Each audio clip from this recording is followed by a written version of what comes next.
8 फरवरी को PTI disadvantage होगी, ना उसके पास बल्ले का निशान होगा, ना उसका कैंडिडेट वोटर मोबिलाइज कर सकेगा। ये चीज़ बाकी सियासी जमातों को बेनिफिट देंगी। तो क्या इसके बावजूद 10 साल की सज़ा देना ज़रूरी था?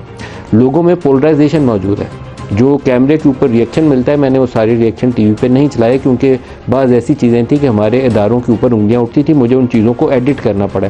तो क्या हमारे उन इदारे के लोगों को फीडबैक नहीं मिलता? अगर नहीं मिलता तो मैं ऑन एयर लाइव इस प्रोग्राम की वसातत से ये चीज़ आप तक पहुँचा रहा हूँ कि पूरे पाकिस्तान में इस वक्त लोगों के अंदर एंगर है।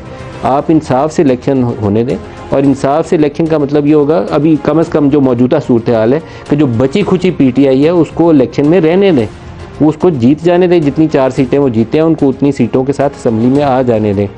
पोलराइजेशन इससे ज़्यादा शायद ये मुल्क बर्दाश्त नहीं कर पाएगा। जब लोग सवाल उठाएं जुडिशरी के ऊपर और इस्टेब्लिशमेंट के रोल के ऊपर और कैमरे के सामने सवाल उठाएं, मुझे उनकी प्रोटेक्शन, उनके तहफ़्फ़ुज़ की खातिर वो चीज़ें एडिट करनी पड़े कि मेरे एक प्रोग्राम चलाते चलाते ये बंदा जो है ना किसी जेल खाने में पड़ा होगा, तो फिर आप अंदाज़ा कर सकते हैं कि उस सोसाइटी को किस लेवल पर हम ले जा चुके हैं।